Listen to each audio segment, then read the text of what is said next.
this one was far and away the most interesting, original, which might sound, counterintuitive to people who realize that Frankenstein is, of course, a story that has been told many times before, but this version of it is so, is so its own thing, and bears, very little relation certainly to the original book, and sort of manages to incorporate pieces of all the incarnations of Frankenstein that have come since, while simultaneously being its own entity.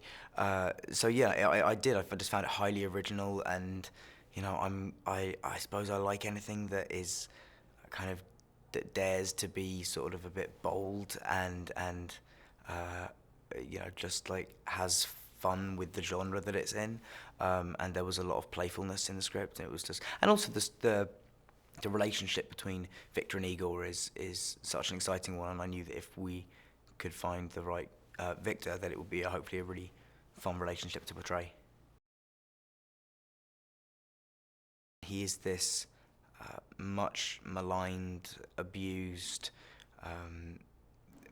mistreated hunchback who is working at a circus and has sort of been brought up and grown up in the circus, and as well as his sort of physical deformity, he or perhaps sort of because of it, he's had to develop certain skills to keep himself useful, and keep himself sort of inexpendable. And one of the things he does is that he's become a brilliant surgeon and has sort of educated himself through picking up scraps of medical textbooks that he's found and come by, as well as just practical experience of treating animals and performers around the circus. And that's sort of the role that he's found himself in. He's really, that's his refuge from the rest of the world, is that he sort of hides himself in these books and in his studying. And so really he's turned himself into a kind of savant of surgery and all things like that. But of course this skill is totally underappreciated by the people that surround him every day, who just despise him and mistreat him.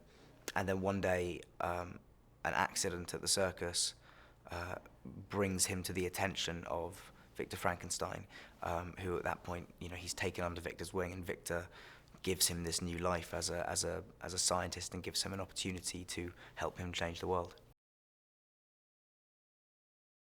Igor realizes he's out of the circus and free for the first time, and really Victor then, makes the world that Igor has dreamed of for his entire life, this world of books and a world where intellect is valued.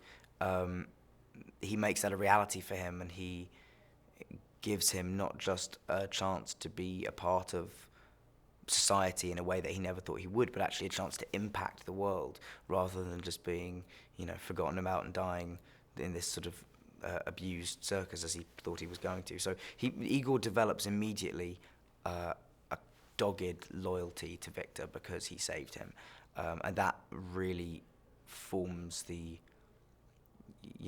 I think that's very important to realize, is that's why that loyalty exists, is because he has essentially created a new life for Igor, because otherwise I think people would be thinking a lot of the time in the film, why is Igor letting Victor treat him like this? Because Victor is also a very, up and down personality.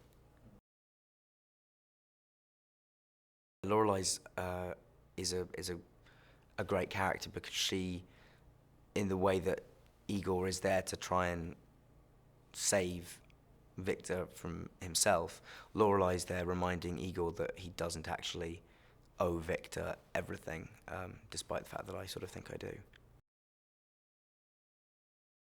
Creating a man was always sort of the pinnacle of Victor's ambition.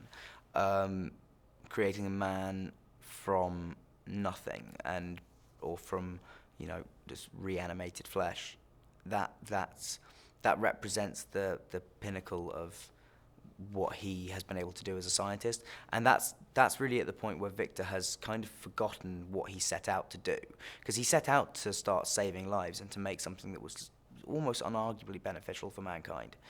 And because his ego has sort of taken over, and just, rather than saying what's the best application of this science, he's saying, how far can I push this? How famous can I make myself? one of the actors I've looked up to since I was very young.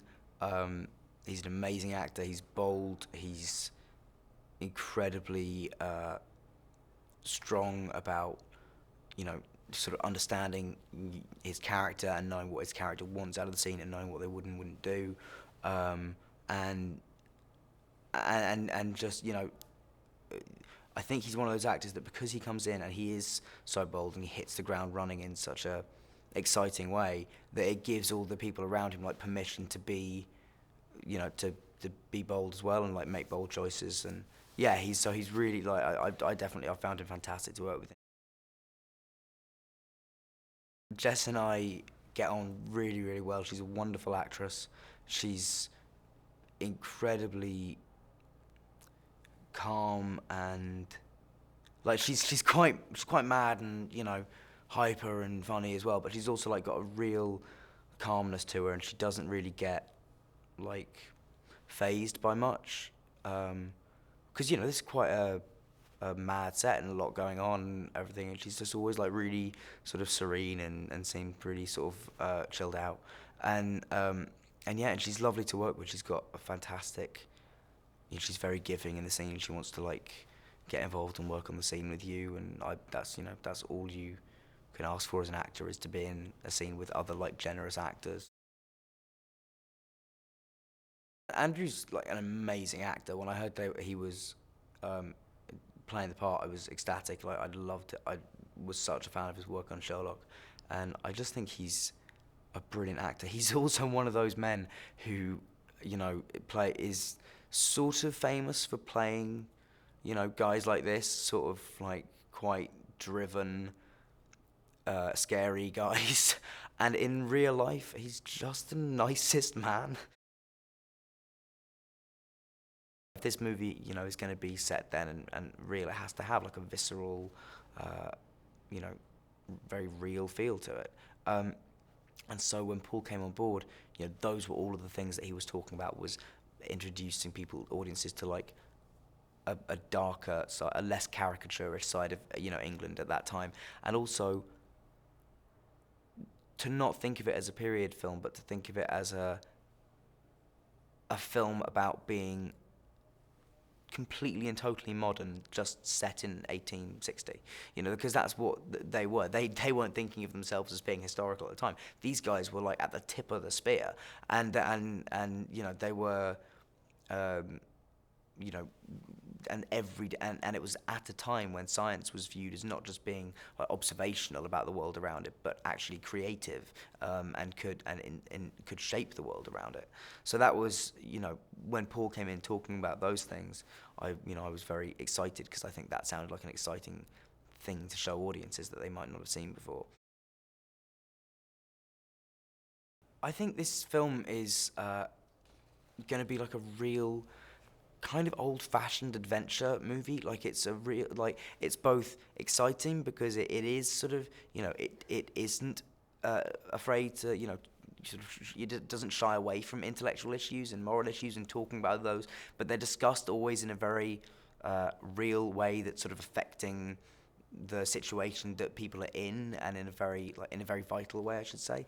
And alongside that, there is just this like great fun adventure story about two guys pushing each other as far as they can, or and then one having to try and save the other one from himself. Like it's kind of got a lot of classic elements in there.